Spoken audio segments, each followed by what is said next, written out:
Welcome to Season 3 of You Are Your Name. In this season, we're asking a vocabulary name consultant various questions on balanced names. My guest today is Garrett Hennigan. Thank you, Garrett, for joining us. Quite welcome, and it's great to be here. So, Garrett, as a member of the staff, you get people from all over the world calling for balanced names.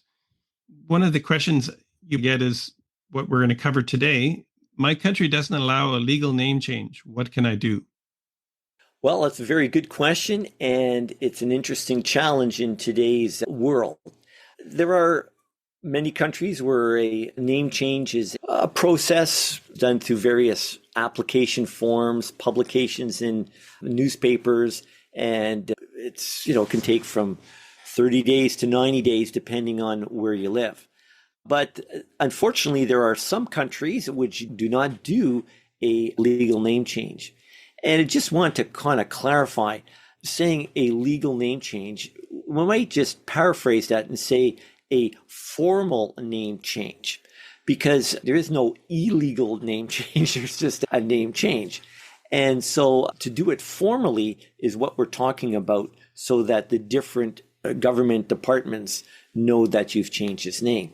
And so in countries where they don't allow this formal name change, what the options are is that you have to assume an alias and do some form of statutory declaration. Because really what it is, it's your decision that you are the name. That is the most important part. So let's say you're in North America where it's easy to do a name change. You have to decide that you are the new name, and you, in a sense, take that name change as far as you can within the legal system that you currently live in. But in North America, if you said, I'm going to change my name, and then you don't go and actually do it formally or legally, well, did you really make that decision? Because it's like you're kind of on the fence. Well, I'm taking this name on, but I'm not going to do it formally/legally. And so that would indicate that you really haven't made the full decision. So in North America, people make the decision, they are that New Balance name, and then they do the next step of getting the paper that they were Mary Brown and now they're Judy Brown or whatever, that New Balance name. They advise their banks, they change their credit cards, they go through that somewhat tedious process, but those are essential steps, in a sense, planting your flag on the top of the hill. This is who I am. And changing your passport. And some of these processes do take a bit of time. But in the end, there is this conclusion that you have established that balanced name. And it starts with that first decision to when you finally get that paperwork from the government to the time you have all your ID, driver's license, and your new name. They're all incremental steps in establishing that balanced name in jurisdictions where you can do it. So in countries where you cannot do the legal part, then the alternative is to do, in a sense, your own declaration that you were this name, you are now that name.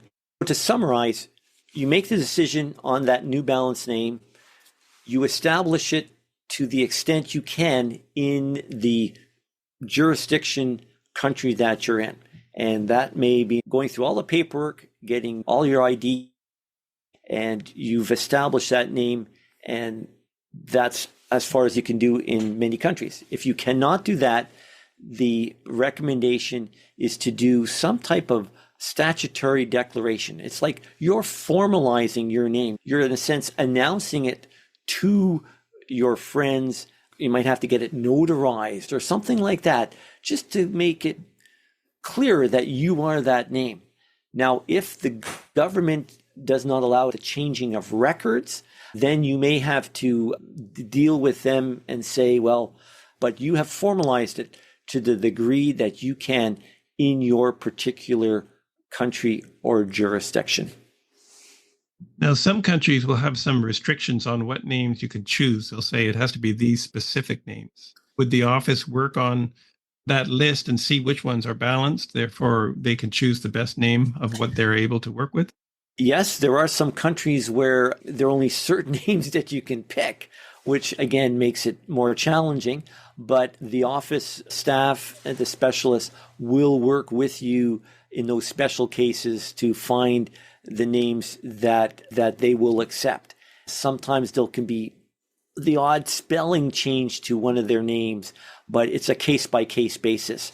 And we just have to do our best in those circumstances. But there are some countries which there's no name change. So you have to do this notarization.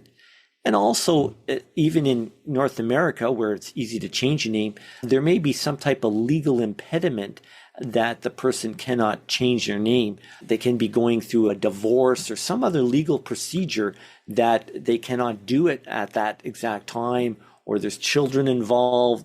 There's all sorts of various factors.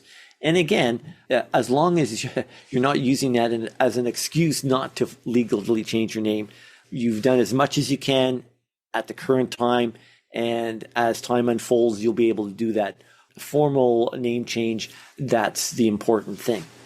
And the Caballero name consultants will work with them to help them get the best solution to their particular country issues relative to formal. That's right. We'll help you. And the office staff, we want the best for you, for your spark, to express that inner potential, and the change of name and the establishment of that new balanced name within the context of your country jurisdiction is very important to us. And so we want to help you, and so that you have the benefit of that change. It is interesting on the internet, if you ask, how do I change my name? They do say there are two ways. One is the formal process going through the government, and the other is through usage. And so it relates back to your point about making a declaration, and then using that consistently. And even if you have to use your government version of your name for those particular forms, you do, but you're also known as, and then the balanced name. That's right. And so you are your name that you choose. It's that decision that you make to say that I am that name is really the most important thing, and has to be at the core of everything you do after that to establish that name through usage or through the administrative legal channels. Great. I think that's clear enough. Thank you, Garrett, for your time. Glad I could help. I just encourage all the listeners to look into the balanced name and what it could do to change your life, to improve your life, and to make your life all that it can be. Garrett will be back on another episode covering the question, why is the sample name analysis only partially correct? By the way, I was named using a different language other than English. So we'll look forward to that next week. Thanks again, Garrett. You're welcome. If you have not already done so, get your own free name report from our website at www.caballarians.com. That's KABALARIANS.com. Once you have a name report, you can speak with a Caballerian name consultant directly and get answers to your specific questions on your names and how they're impacting your life. The contact information is in the report. Until next time, happy thoughts. Whenever you're ready, here are 3 ways we can help you. Number 1, the Balanced Name Recommendation Service. Join the thousands of others who have harmonized their names with their inner potential to improve their health, happiness, and success. Number 2, learn the principles of mental freedom.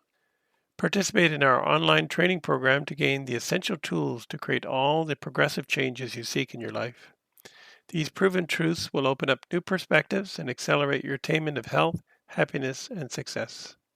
Number 3, let Kalex Solutions help you choose a balanced name for your business, because many business names are an impediment to one's overall business success.